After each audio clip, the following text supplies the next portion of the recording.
اللہ کریم نے فرمایا یا ایھا آمنوا اجتنبوا کثیرا من الظن ان بعض الظن اثم۔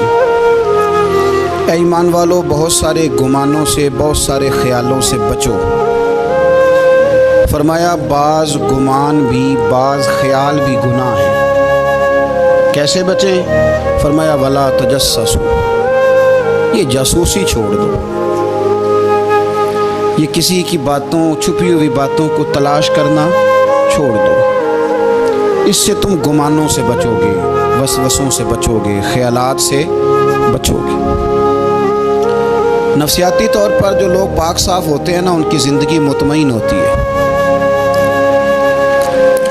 بہت زیادہ مال، دولت، وجاہت، شہرت کے باوجود جو لوگ نفسیاتی طور پر کسی میل کچیل کا شکار ہوتے ہیں، ذہنی طور پر، وہ ساری صلاحیتوں کے باوجود بھی کمزور، بے چین اور بے سکون رہ جاتے ہیں۔ زندگی میں گمان، سوچ، اپنی نفسیات کو ہمیشہ اچھا رکھیں۔ کبھی بھی اپنے آپ کو الجھاؤ کا شکار نہ ہونے دیں۔ جس آدمی نے سکون لینا ہے، اس نے بھی یہاں سے لینا ہے، اپنے اندر سے۔ جس نے مطمئن ہونا ہے، اس نے بھی خود بخود ہی ہونا ہے، اور جس شخص نے بے سکون رہنا ہے، اس نے بھی خود بخود ہی رہنا ہے۔ میرے نبی کریم علیہ السلام نے اپنے صحابہ کو نا مطمئن زندگیاں فراہم کی، اطمینان بخش رویے حضور نے دیے۔ آپ غور فرمائیں گے کہ غریب ترین صحابہ بھی جب کوئی ان سے پوچھتا تھا کیفیت کیا ہے، تو وہ کہتے تھے الحمدللہ، اللہ نے ہمیں نبی کریم کا غلام بنا دیا۔ اب ہم خود اپنے آپ کو اتنا نفسیاتی طور پر کمزور کر لیتے ہیں، سوچ سوچ کے کہ فلانا بڑا ہو گیا ہے، میں چھوٹا رہ گیا ہوں، فلاں آدمی آگے نکل گیا ہے، میں پیچھے رہ گیا ہوں۔ یہ چیز انسان کو کمزور کرتی ہے۔ انسان اگر یہ تصور کر لے کہ جو میرے حق میں بہتر تھا، میرے رب نے مجھے عطا کر دیا ہے، اسے سکون نصیب ہوتا ہے، پھر نفسیاتی مسائل ختم ہوتے ہیں۔ بڑے بڑے سمجھدار لوگوں کو کالا جادو ہو جاتا ہے، اور بڑے بڑے عقل مند لوگ ہوتے ہیں جن کی بھابھی انہیں نظر لگا دیتی ہے۔ بڑے بڑے سمجھدار لوگ ہوتے ہیں کہ جن کی دکان کے آگے کوئی تعویذ پھینک جاتا ہے۔ بڑے سمجھدار لوگ ہیں، لیکن وہ چھوٹی چھوٹی باتوں سے اتنے کمزور ہو گئے کہ سانپ سے ڈرتے ڈرتے رسیوں سے بھی ڈرنا شروع کر دیا۔ رسیوں سے، وہ جی میں صبح کل چل رہا تھا تو میرے پیچھے کوئی چل رہا تھا، تو میں نے کہا سایہ ہوگا آپ کا، کوئی ساتھ چلتا ہے۔ ایک حدیث ہے ترمذی شریف کی، اسے یاد کر لیں، بڑا نفع دے گی۔ میرے نبی کریم علیہ السلام نے فرمایا اگر ساری دنیا مل کے بھی تیرا نقصان کرنا چاہے، تو جب تک رب کی مشیت نہ ہو تیرا نقصان ہو نہیں سکتا۔ ختم ہو گئی بات، باہر آ جائیں اس چیز سے۔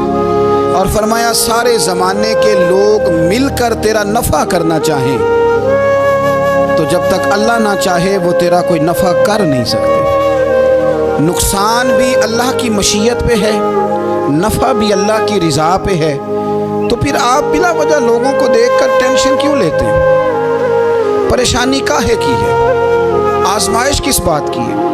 اپنے آپ کو سکون دیں، اپنے آپ کو مطمئن کریں، کہیں رب بڑا ہی مہربان ہے، اس نے جہاں اچھا سمجھا ہے وہاں اس نے مجھے رکھا ہے۔ اپنے ذہن کو اطمینان دیں، سکون دیں۔ میرے نبی کریم علیہ الصلاۃ والسلام کی پوری حیات مبارکہ میں آپ کو شکوہ نہیں ملے گا کہیں بھی۔ حضور یتیم پیدا ہوئے، کتنی دفعہ آپ کو کتابوں میں ملتا ہے کہ حضور روئے ہوں کہ میرا باپ ہوتا تو ایسے ہوتا، میری اماں ہوتی تو ایسے ہوتی۔ ہم روز نہیں روتے؟ نبی کریم صلی اللہ تعالیٰ علیہ وسلم نے اپنی زندگی ساری آزمائشوں میں گزاری۔ کہیں آپ کو محسوس ہوتا ہے کہ نبی کریم صلی اللہ علیہ وسلم کسی کے پاس بیٹھے اور فرمایا آؤ میں تمہیں اپنے دکھ سناؤں؟ ہمیں تو مسئلہ بن گیا ہے، ہم لوگوں نے اپنے آپ کو غیر مطمئن بنا لیا ہے۔ ہم ان ساری چیزوں کی ڈیمانڈ کرتے ہیں جو ہمارے مالک نے مناسب نہیں سمجھی ہمیں دینی۔ ہمیں اپنے آپ کو مطمئن کرنا چاہیے، سکون میں رکھنا چاہیے، اگر آپ تھوڑا سا اپنے آپ کو سکون دیں، اطمینان دیں، کہیں الحمدللہ، اللہ تبارک و تعالی جہاں جس کو چاہتا ہے وہاں اسے بٹھا دیا کرتا ہے۔ پھر ہم لوگوں کا منصب چھیننا چاہتے ہیں، حسد کرتے ہیں، بغض پیدا ہوتا ہے، عداوت پیدا ہوتی ہے، نقصان ہوتا ہے۔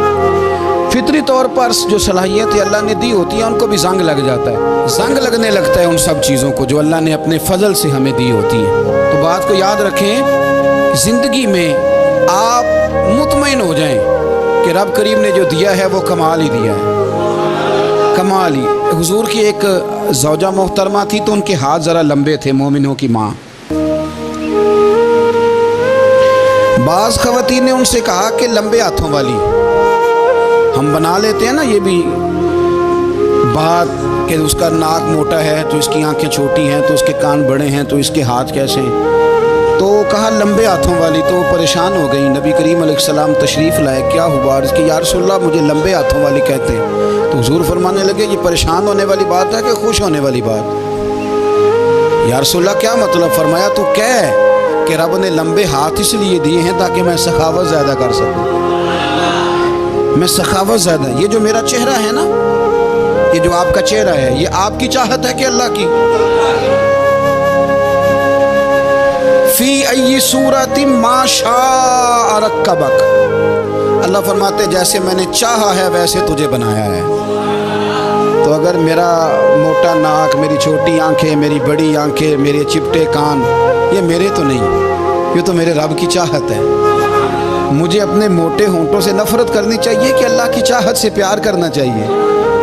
مجھے اپنے کالے رنگ پر پریشان رہنا چاہیے کہ رب کی چاہت پر مجھے پیار آنا چاہیے؟ اللہ کی چاہت پر پیار کر، یہ چاہت ہے اللہ کی، یہ چاہت ہے، تو اللہ کی چاہت سے محبت کر۔ تو پریشان ہو رہا ہے، فلانے کا رنگ ہو رہا ہے تو میرا کالا ہے، فلانے کا مکان بڑا ہے تو میرا چھوٹا ہے، فلاں بڑی گاڑی میں کیسے بیٹھ گیا؟ بھئی اللہ نے چاہا تھا بیٹھ گیا، اللہ نے میرے لیے سائیکل پسند کی ہے، مجھے الحمدللہ کہہ کے سائیکل پہ بیٹھنا چاہیے، اس نے پسند کی ہے، اس کی رضا ہے کہ میں یہاں رہوں۔ تو ایک بات تو یہ ہمیشہ یاد رکھیں کہ آپ اپنے آپ کو مطمئن کریں، زندگی میں سکون دیں۔ نفسیاتی طور پر ہم بڑے ڈسٹرب اس لیے ہیں کہ ہم بے سکون رہتے ہیں جان بوجھ کے، وجہ ہی کوئی نہیں، لیکن جب تک زندگی ہے اللہ نے زندہ رکھنا ہے، اور جب وقت آ جانا ہے تو پھر کوئی ہمیں بچا سکتا، تو ٹینشن کس بات کی، ڈپریشن کس بات کا؟ ایک بات۔ دوسری بات یہ کہ دوسروں کی نفسیات کا بھی تھوڑا تھوڑا خیال کریں۔ ہم پتہ کیا چاہتے ہیں؟ سارے میرے مطابق چلیں، پھر نفسیاتی مسائل پیدا ہوتے ہیں۔ میرے ساتھ اگر 100 بندہ پیار کرتا ہے تو ان کے مطالبے الگ الگ ہیں۔ کوئی کہتا ہے جناب کو پیار ہی کرنا چاہیے، ہر ایک سے مسکرا کے ملنا چاہیے، کوئی کہتا ہے حضرت صاحب اتنا بھی پیار کریں تو لوگ نگل جاتے ہیں، تھوڑی ڈنڈی پٹی بھی ہونی چاہیے۔ دونوں قسم کے لوگ ہیں نا، نہیں؟ ایک وہ شخص ہے جو کہتا ہے اتنا بڑا مجمع ہے تو 2 سیکیورٹی گارڈ بھی ہونے چاہیے، تیسرا کہتا ہے جی عجیب عجیب لگتا ہے، گارڈ رکھے ہوں کسی بندے نے، کسی بڑے آدمی، تو یہ ہر بندے کا مطالبہ۔ اب آپ نے کیا کرنا ہے؟ آپ نے لوگوں کے مزاج کی رعایت کرنی ہے، جہاں تک آپ پیار کر سکیں آپ نے کرنا ہے، جہاں تک محبت کر سکیں آپ نے محبت۔ نبی پاک نا بچوں کے مزاج کا خیال کرتے، چھوٹے بچوں، حضور پاس سے گزرتے تو فرماتے السلام علیکم۔ ایک بچے نے نا حضور کے کپڑوں پر پیشاب کر دیا تھا، اس کی ماں پریشان ہو گئی، بخاری ہے، یا رسول اللہ وہ بچہ تھا پتہ نہیں چلا، تو نبی پاک فرمانے لگے کیا ہو گیا؟ وہ بچہ ہے، اللہ نے پانی پیدا کیا نا، ابھی اس پہ پانی بہائیں گے سب ٹھیک ہو جائے گا، وہ بچہ ہے۔ لیکن حاجی صاحب گھر میں بگڑ جاتے ہیں، پوتا اگر پیشاب کر دے کہتے ہیں میں نماز پڑھنی ہوں، وہ بگڑ جاتے ہیں، پیر صاحب بگڑ جاتے ہیں اس بات پہ، علامہ صاحب بگڑ جاتے ہیں، سیٹھ صاحب کہتے ہیں پتہ ہی نہیں بچے نے پیشاب کر دیا ہے۔ حضور نے فرمایا کہ بچہ بچہ ہوتا ہے، وہ چھوٹا ہے، اس کا ایک مزاج ہے، اس کا ایک مطالبہ ہے۔ اب آپ یہ کہیں کہ وہ بڑا مجھے پاک صاف سمجھتا ہے تو اس رویے سے میرے ساتھ وہ ملاقات کرے، آپ اس کے مزاج کی رعایت کریں گے۔ نبی کریم کے غلام کے بیٹے ہیں حضرت اسامہ بن زید، نواسوں کی بات نہیں سنا رہا، زید بن حارثہ حضور کے غلام تھے، ان کے بیٹے ہیں، چھوٹی عمر تھی، ناک بہ رہا تھا۔ ویسے دادا جی ناک صاف کر دیتے ہیں پوتے کا، ہو سکتا ہے وہ ڈانٹ دیں کہ چل دوڑ جا کتنا گندا، اماں سے کہا تیرا ناک صاف کرے، چل نالائق، نانا بھی کہا چل بھاگ جا،